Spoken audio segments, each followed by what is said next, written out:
pour aller vers l'action de terrain. Parce que ce qui nous confronte, c'est réellement notre présence sur le terrain. C'est-à-dire que le régime nous a retiré le terrain.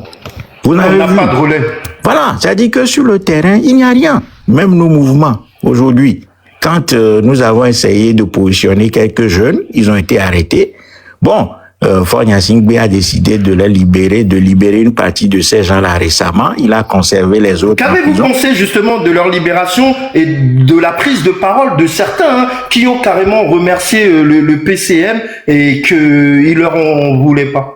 Non, je ne veux pas. Non, ça, ce sont des épiphénomènes. Il faut même pas passer du temps à parler de ces choses-là. Nous, ce qui nous intéresse, c'est comment faire pour reprendre des activités précisément sur le terrain. Et comme vous le savez, je vous l'ai déjà expliqué et exprimé à plusieurs reprises, ici, c'est que le travail de terrain, c'est ça maintenant notre problème. Et aucun de nos mouvements n'est en réalité maître de quoi que ce soit sur le terrain. C'est-à-dire, Faure Gnassingbé nous a retiré le terrain, nous gesticulons, nous avons pris le ministère de la parole et sur un terrain virtuel qui est le TikTok essentiellement, et puis nous régnons sur TikTok alors que Faure Gnassingbé règne sur le territoire togolais. Et c'est là le défi. Donc je pense que si nous devons faire quelque chose à un moment donné, c'est d'éteindre nos téléphones, de fermer nos pages TikTok et de passer de l'autre côté, dans la clandestinité, travailler en sourdine, trouver des gens sur le terrain, financer les gens sur le terrain pour que de façon clandestine, les gens puissent commencer par faire un travail de terrain clandestinement. Vu la répression, nous devons encourager nos frères sur le terrain à faire un travail de terrain de manière clandestine progressivement, sans bruit, pour qu'on puisse reconstituer le mouvement populaire au Togo. Si on ne fait pas ça et puis qu'on passe toutes nos journées sur TikTok, bon, et en plus dans les invectives, je ne pense pas qu'on est en train de mener quelque lutte que ce soit. On est en train de se persuader de mener une lutte, mais la réalité c'est qu'aujourd'hui, il n'y a rien du tout, quoi. Faure Gnassingbé maître totalement sur le terrain. Hein. Ça c'est clair, quoi. Donc il faut arrêter tout ça et à un moment donné, cesser les guerres d'agression, d'ego entre nous. Bon, les gens comme Yemi, ils ont une idée précise. Bon, il faudrait qu'on se trouve, qu'on combine tout ça et qu'on se taise et qu'on définisse des tâches entre nous. Et puis, on y va. C'est un travail de terrain. C'est ça qui va nous donner la victoire. Si tu me le permets. Oui. Oui, il faut tu voulais... J'ai eu à confronter M. Yemi plusieurs fois sur Facebook et je lui ai dit que le problème togolais, l'armée togolaise, si on veut que cette armée réagisse, il faut d'abord que cette armée soit une armée républicaine. Or, le Togo n'a pas une armée républicaine, on a une milice qui gère ce pays, comprenez-le bien.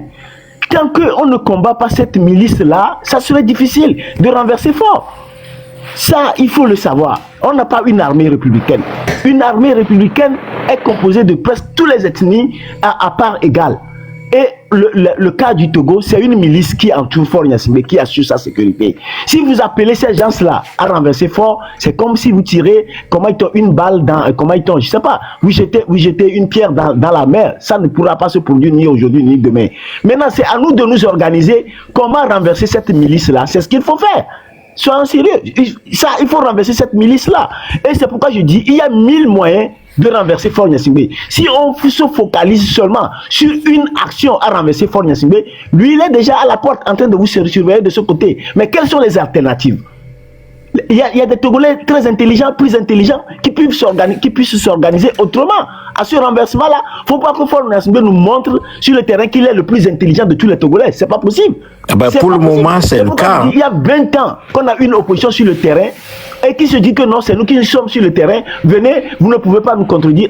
Or, pendant 20 ans, qu'est-ce que vous êtes en train de faire et laisser ce fainéant à la tête du Togo? C'est ça le problème. Et les Togolais sont intelligents. Contourner le piège fort et trouvons des alternatives pour renverser ce régime. Puisqu'on a une milice qui gouverne notre pays. Ce n'est pas une armée qui gouverne le Togo. Hein. Si vous croyez que c'est une armée, donc ce n'est pas demain la veille. Mais tant que vous ne comprenez pas ça et que vous avez saisi dans notre tête ou bien dans votre tête que c'est une milice qui gère le Togo, là on a fait la moitié du chemin. Mais quand on va croire que c'est une armée togolaise républicaine qui gère le Togo, c'est pas possible, c'est une milice. Comprenez-le bien. Merci beaucoup. Merci Fotavio.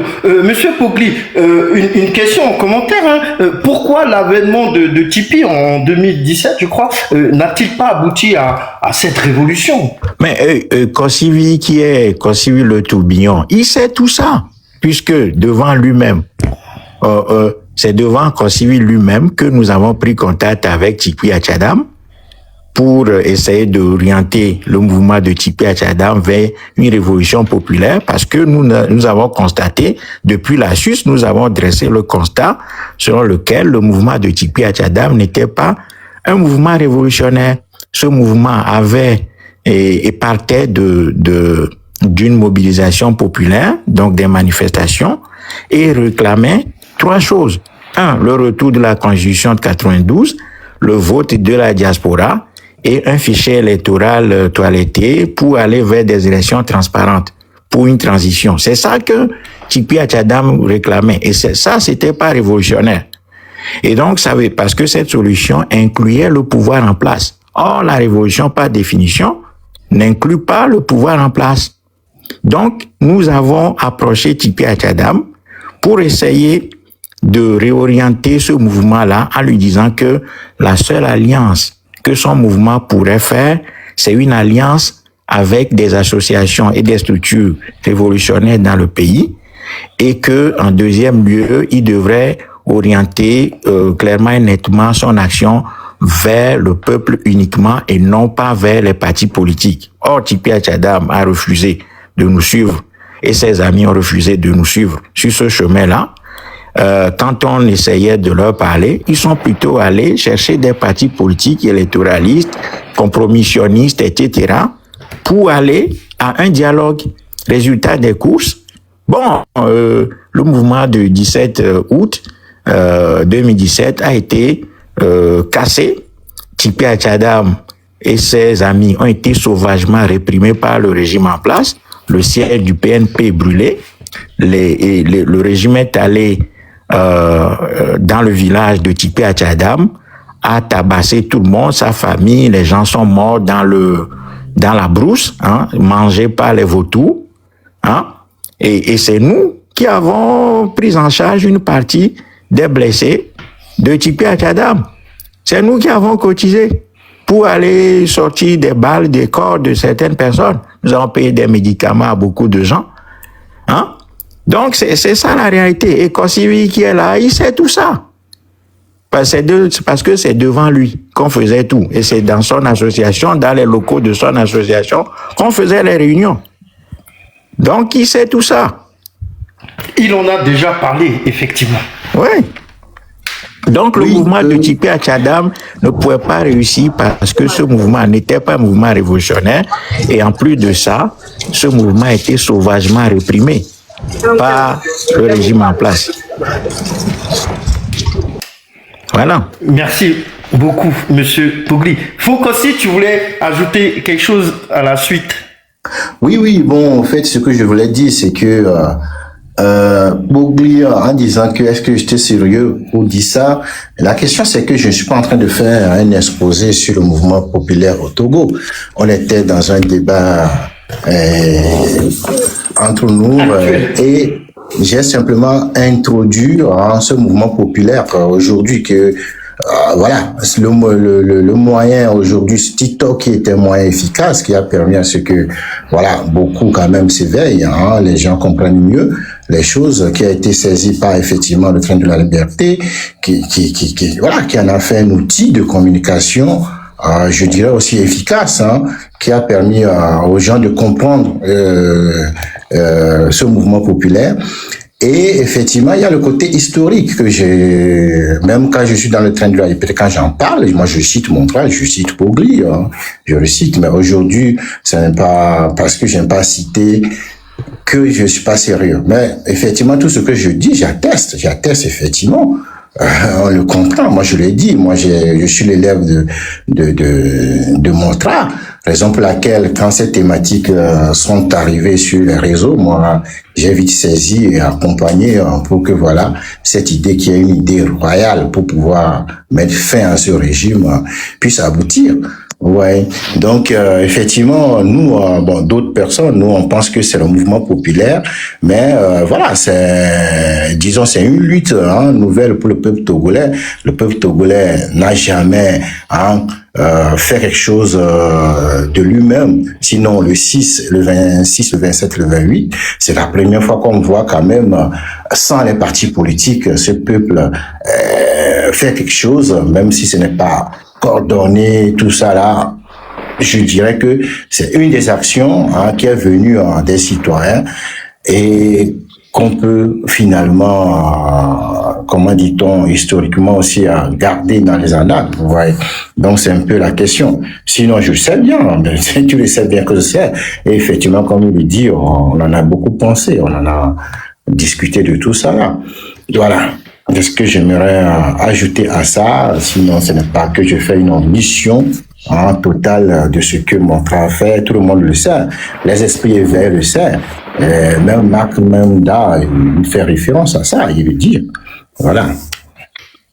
Merci, Kossi. Alors, j'aimerais vous soumettre quand même une petite interrogation parce que, sincèrement, depuis quelques mois, je passe plus mon temps à aller dans les commentaires, écouter ce que chaque Togolais peut avoir comme idée, comme rhétorique. Je prends moins la parole. Je veux savoir quel est le fond de la pensée de chaque Togolais, parce que on a l'impression qu'il y a des ribambelles de stratégies, de stratagèmes que les uns et les autres peuvent émettre, mais que à l'arrivée il y en ait aucune qui fasse vraiment consensus. Avec tout ça, est-ce que vous qui êtes ici sur le panel avec moi, avez-vous déjà eu à l'esprit que ce combat-là ne pouvait être gagné que par la diaspora, aussi bien en termes de financement, de toute action sur le territoire national, et peut-être même physiquement? Est-ce que ça vous a déjà traversé l'esprit de rentrer au pays pour mener cette lutte vraiment frontalement avec ce régime? Monsieur Pogli. Oui, alors ça ce sont des choses que nous avons dit plusieurs fois. Quand il faut savoir que lorsque la répression d'un régime est au firmament, au sommet, comme le régime togolais, réprime tout, c'est-à-dire que ce n'est pas une répression au hasard. Ce n'est pas une répression au hasard. Non, c'est que ce régime, il est fondé sur le crime et il prospère par le crime. Et il n'entend céder ne serait-ce qu'un nanomètre de centimètre au peuple togolais. Non. Donc, quand la situation est comme ça, nous, ce que nous avons proposé, c'est que le terrain soit divisé en deux. Il y a le terrain intérieur qui est confronté à la répression directe du régime, et ce terrain-là, il doit avoir un autre rôle, c'est-à-dire que ce n'est pas un rôle de visibilité, c'est ce qu'on appelle le travail clandestin, puisque la répression est très forte, donc le travail que ce terrain intérieur doit faire, c'est un travail clandestin de mobilisation, d'organisation sur le terrain, et ce travail clandestin, on doit former les gens pour le faire. Il y a des références, il y a des manières de faire ce travail-là que nous devons montrer à nos jeunes, à nos frères, à nos sœurs qui sont au Togo, pour pouvoir faire ce travail clandestin, pour éviter d'être réprimés très facilement. Et puis, de l'autre côté, le deuxième terrain, c'est le terrain de l'extérieur, c'est-à-dire le terrain de la diaspora, les patriotes de la diaspora qui doivent être dans un autre rôle.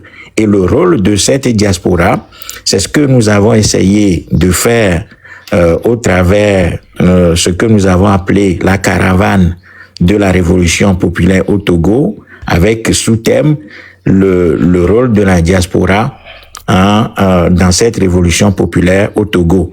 Et cette caravane, nous l'avons conçue en octobre 2017 en marge de ce qui s'est passé. La plus grande mobilisation que nous ayons faite dans la diaspora, c'était en octobre 2000, le 7 octobre 2017 à Paris, où nous avons environ 10 000 Togolais qui sont venus de partout, pour cette manifestation à la place de la République en France. Et en marge de ça, nous avons initié l'idée de la caravane de la Révolution populaire pour que la diaspora, en tout cas les patriotes de la diaspora, puissent jouer un autre rôle. Et leur rôle, c'est 3 choses. C'est d'abord mobiliser les compétences pour élaborer un plan d'action. Deuxième action de cette diaspora patriote, c'est de mobiliser les fonds, les ressources et la logistique.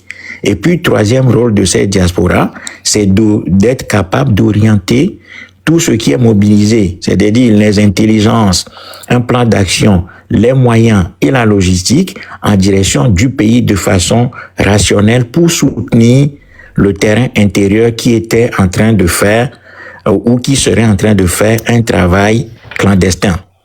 Mais comme nos propres compatriotes, les gens qui ont été associés à la conception de cette caravane, et Kosivi le sait très bien puisqu'on avait fait la première sortie à Berne, ici en Suisse, cette caravane a échoué parce que nos propres frères ne voulaient pas s'inscrire dans un travail sérieux sur la durée.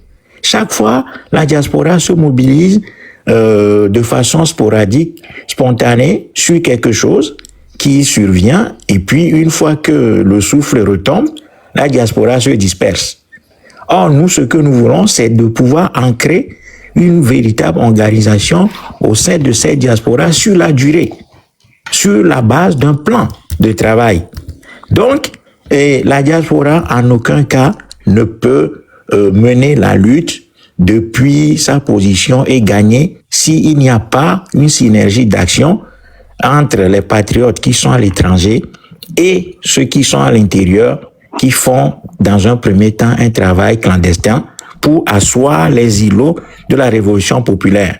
La preuve, quand le M66, en tout cas les TikTokers qui sont devenus M66, ont lancé les appels, vous avez vu que sur le terrain, mais il n'y a pas eu de mobilisation massive.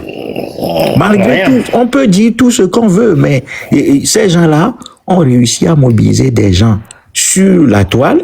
Ils avaient 50 000 connectés, mais au Togo, vous n'avez pas vu 50 000 personnes dans la rue.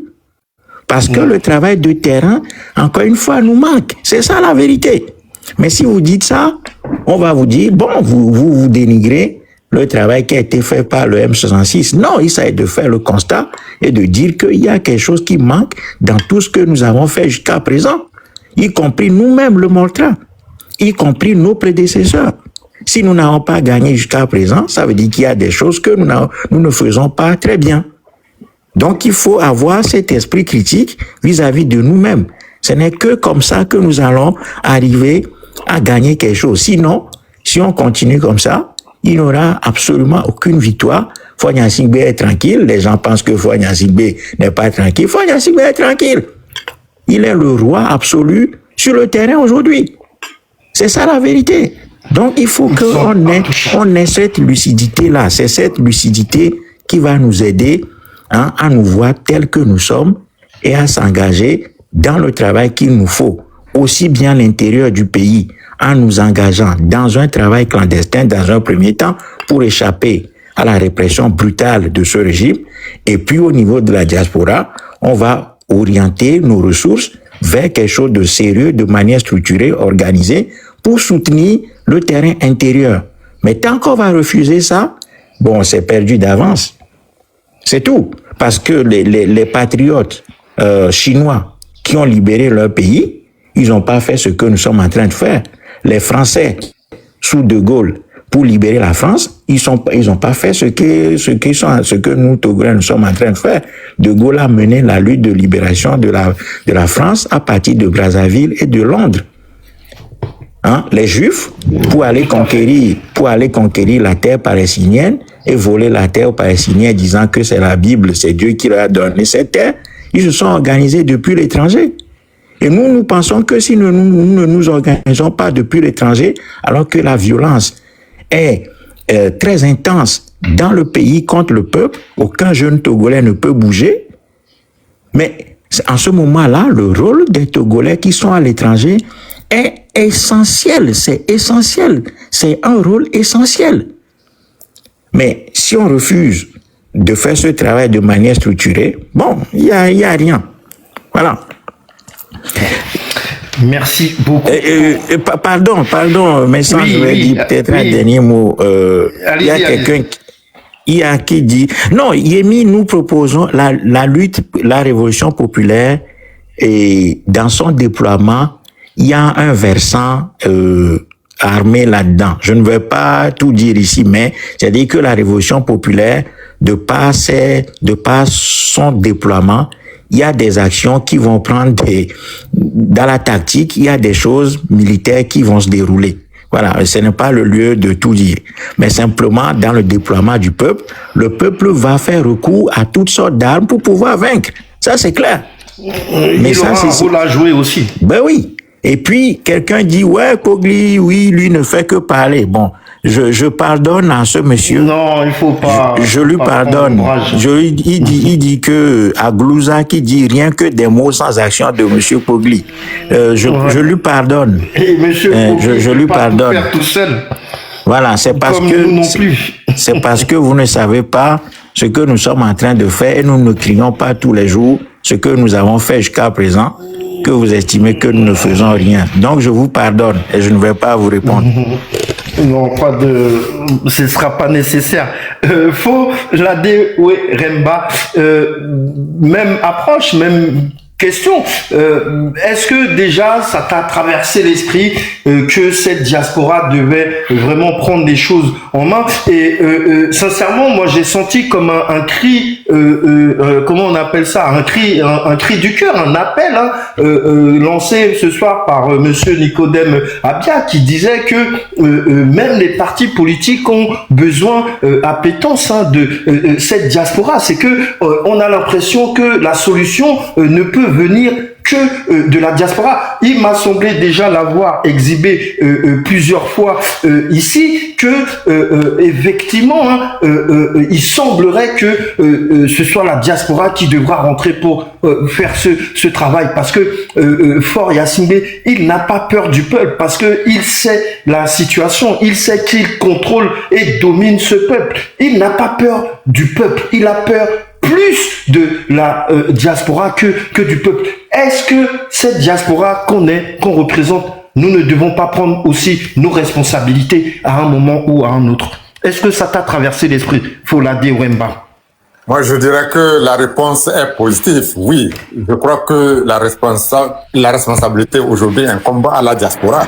Quand nous savons que le Togolais a été pendant plus de 60 ans, complètement détruit. Quand je dis détruit, le Togolais ne vit pas. Si vous regardez des choses terre à terre, regardez Notre-Dame et notre maman, j'oublie son nom là, qui a apparu tout dernièrement sur les réseaux sociaux, parce que on ne peut même pas la permettre de mettre un étalage pour vendre. Est-ce que nous comprenons ce que cela veut dire? Je ne sais pas si vous savez ce dont je parle. La dame dont a été à parler, qui a été harcelée. Oui, au marché de... Au marché. Et après tout, elle est même allée trouver dans un coin, au bord de la route, pour vendre, et on a continué par la harceler.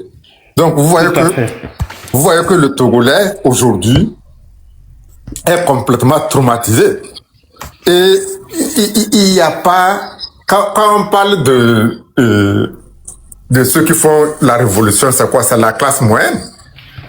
Ce n'est pas ceux-là qui sont suspendus à ce régime-là, qui sont terrorisés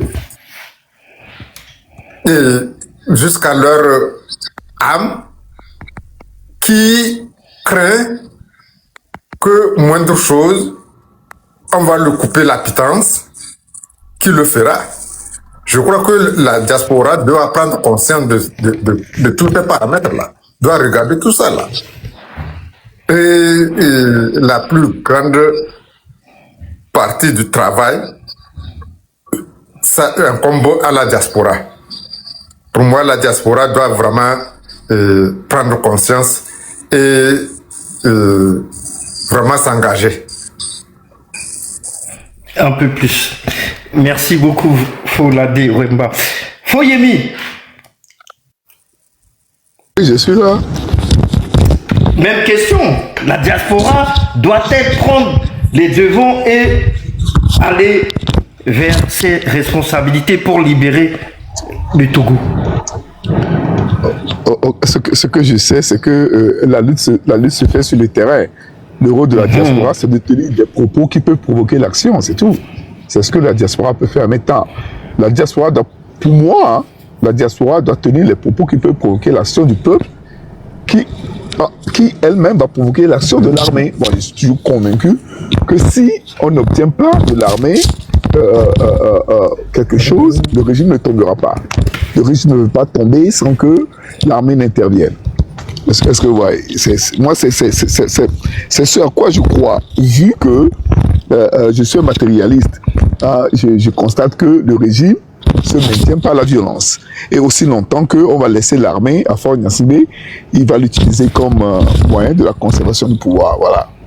Maintenant, je vais profiter pour interpeller M. Morta sur la question de la lutte armée. S'il y a lutte armée, est-ce que la lutte armée sera dirigée contre les forces armées togolaises, c'est-à-dire ceux qui sont armés au Togo aujourd'hui, c'est ce que les uns les autres appellent les miliciens, ou est-ce que ce serait dirigé contre eux? Si ce serait dirigé contre eux, comment faire de sorte que ça ne soit pas dirigé contre les Kabyles? Moi, c'est la complexité de la solution de la lutte armée pour moi. Je crois en 2014, j'ai discuté avec le professeur Kokou Magloa qui disait que au Togo, on a tout essayé, exception faite de la guerre civile. Et j'ai dit oui, vous avez raison, sauf que la guerre civile va nous coûter trop cher. C'est la raison pour laquelle moi j'ai proposé, et depuis 2014, j'ai proposé à ce que, au lieu de la guerre civile, on puisse pousser tout d'abord le frère Kabila à prendre le leadership d'une récupération de l'armée, puisque j'entends dire que les Kabyles souffrent aussi. Donc je dis, on peut pousser nos frères Kabyles à prendre le leadership de la récupération de l'armée pour faire tomber cette famille Gnassingbé qui, au fond, leur mène la vie dure et nous mène aussi la vie dure. Et qu'à faire, on puisse s'asseoir et discuter de l'avenir en commun. Je constate tout simplement que, dans la logique d'un certain nombre de personnes, un militaire ne peut pas diriger le pays. Je ne vois pas ça comme ça. Aussi, ceux qui disent que si on laisse cette possibilité aux militaires, il y aura continuité du pouvoir. Au fond, cette continuité du pouvoir, pour ceux-là, c'est plutôt une question de la conservation du pouvoir par les Kabyles. C'est la raison pour laquelle ils ne veulent pas de la solution d'incitation des militaires à renverser le régime. D'autres qui disent qu'il peut y avoir conservation du pouvoir par les militaires, à eux, je réponds que si un militaire gère le pays contre l'intérêt général, on peut toujours demander à d'autres militaires de le renverser. On a vu le cas de Ibrahim Traoré qui a renversé Damiba au Burkina. Ça peut se reproduire. Donc, voyez-vous, voilà, c'est la solution que moi je propose. C'est là où bon. Je ne sais pas si je peux intervenir. Oui, allez-y, monsieur Pougli. Puisque Yemi m'a interpellé, je pense que le problème qu'on a, ce n'est pas juste un appel à l'armée à prendre ses responsabilités. S'il s'agit de ça, s'il s'agit juste d'un appel, c'est-à-dire que nous tous, nous mettions à dire il faut que l'armée intervienne, il faut que l'armée intervienne, il faut que l'armée intervienne. Et bon, donc, à partir de là, l'armée va intervenir. Ce n'est pas comme ça que les choses se passent. Yemi le sait très bien. Hein?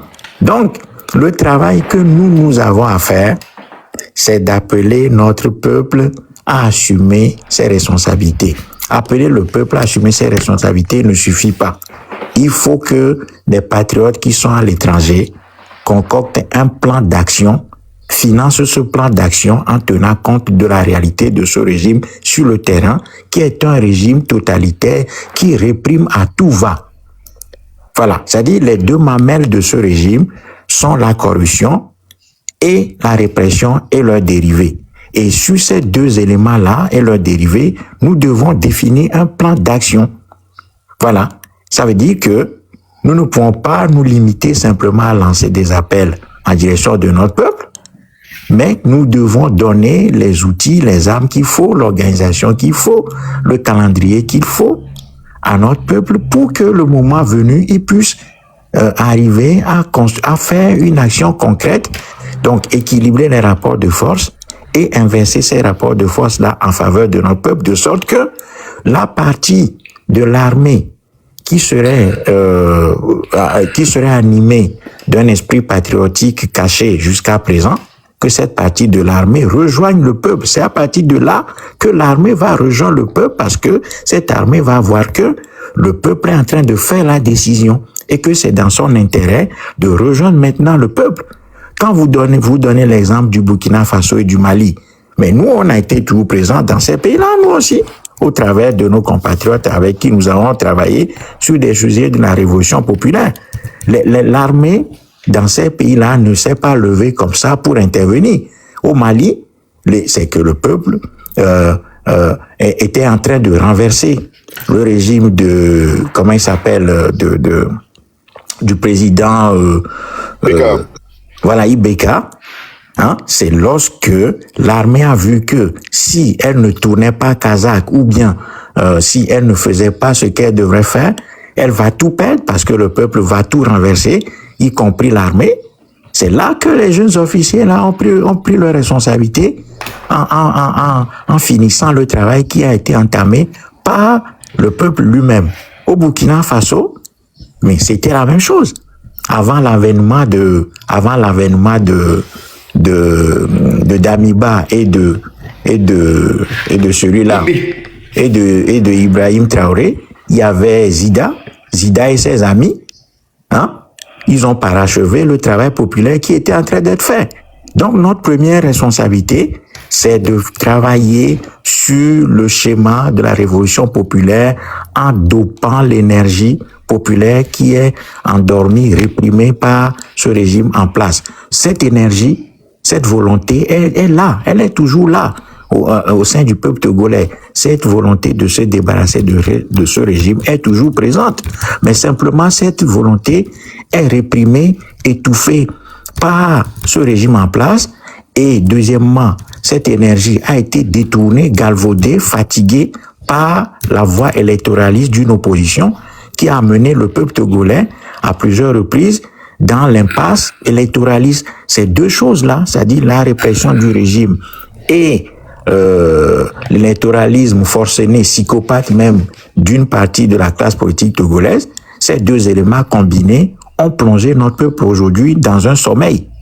Et nous, notre rôle en tant que patriotes, c'est d'analyser tout ça et puis à partir de là, de définir un cahier de travail qui va nous permettre de réveiller le peuple togolais qui, en plus de tout ça, se trouve dans une situation de misère totale.